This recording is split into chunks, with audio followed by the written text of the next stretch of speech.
Allah Almighty says in the 183rd verse of Surah Al-Baqarah, O you who believe! O you who believe! Kutiba alaykum as-siyamu. Fasting is prescribed for you. Kima kutiba lillazina min qablikum. Just as it was made obligatory upon the nations before you. The verse does not end here. He continues by talking about the wisdom behind making fasting obligatory. La'allakum tattaqun.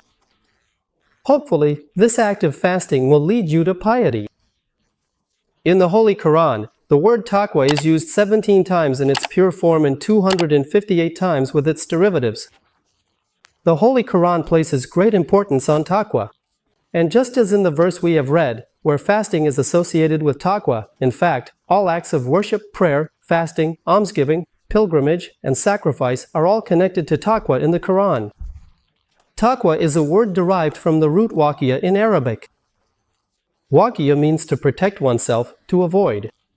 In other words, taqwa can be understood as a person protecting themselves from what Allah has forbidden, avoiding disobedience to Allah, and by being sensitive to His commands and prohibitions, preserving their natural disposition. A person who preserves their natural disposition also attains good character. Therefore, in Turkish, we can equate the concept of taqwa with the word morality. In other words, taqwa means good character. Taqwa means the morality of the Quran. To reiterate, the 183rd verse of Surah Al-Baqarah, which makes fasting obligatory for us. O you who believe! O you who believe! The Quran is for those who have knowledge of the Quran, and the Quran is for those who have knowledge of the Quran. Fasting is prescribed to you as it was prescribed to those before you. La'allakum tattaqun. It is hoped that through this act of fasting you will be among those who attain piety.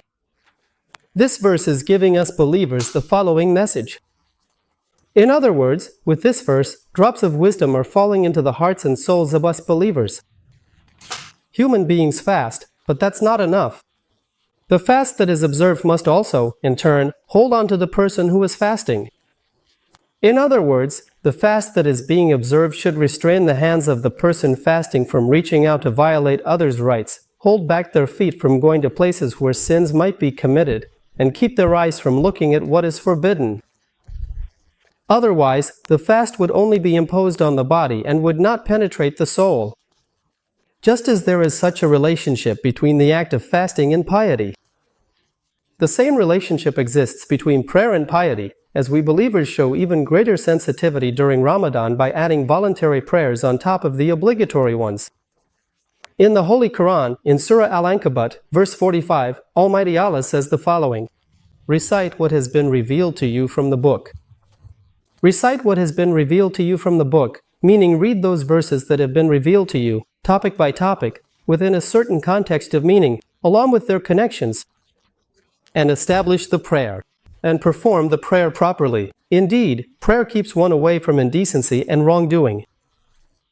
A prayer that is performed properly, with full awareness and consciousness, will surely keep a person away from all kinds of indecency, that is, disgraceful and ugly deeds, and from wrongdoing, meaning evil acts. And the remembrance of Allah is greater. Indeed, only such a prayer is the greatest form of remembering Allah. With this verse, Almighty Allah is giving us believers the following message. In other words, the drop of wisdom that this verse instills into our hearts and souls is this. A human being may perform prayer, but that alone is not enough.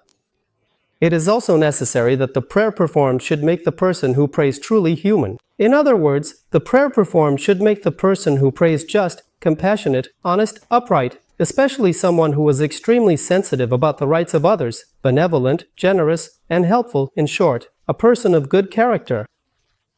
Otherwise, that prayer becomes nothing more than a physical formality. Almighty Allah also says the following in the 77th verse of Surah Al-Hajj. Ya ayyuhalladina amanu rkayu wasjudu wabudu rabbakum. O you who believe! Bow down, prostrate yourselves, and thus serve your Lord, perform your worship, he says, but the verse does not end here. And then it continues. Wa'falul khaira la'allakum tuflihun. And do good deeds. Do good and beautiful things so that you may attain salvation. In other words, so that you may find peace.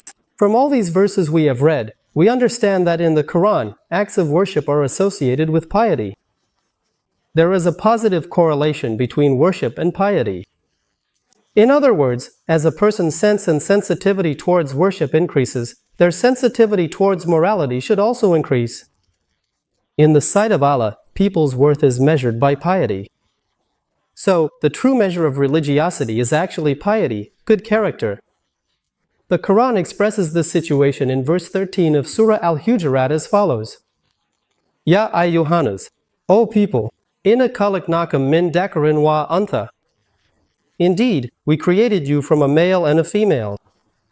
Wa ja'alnakum shuyuban wa qaba'ila lita'arafu.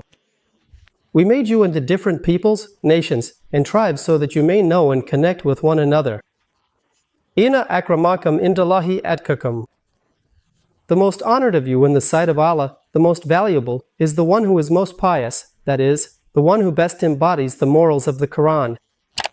In other words, this verse says that neither being male nor female, neither being from tribe A nor tribe B, neither being from this race nor that race is a measure of value in the sight of Allah. The measure of value in the sight of Allah is your piety. That is, it is the sensitivity you show towards avoiding sins. In other words, it is your good character.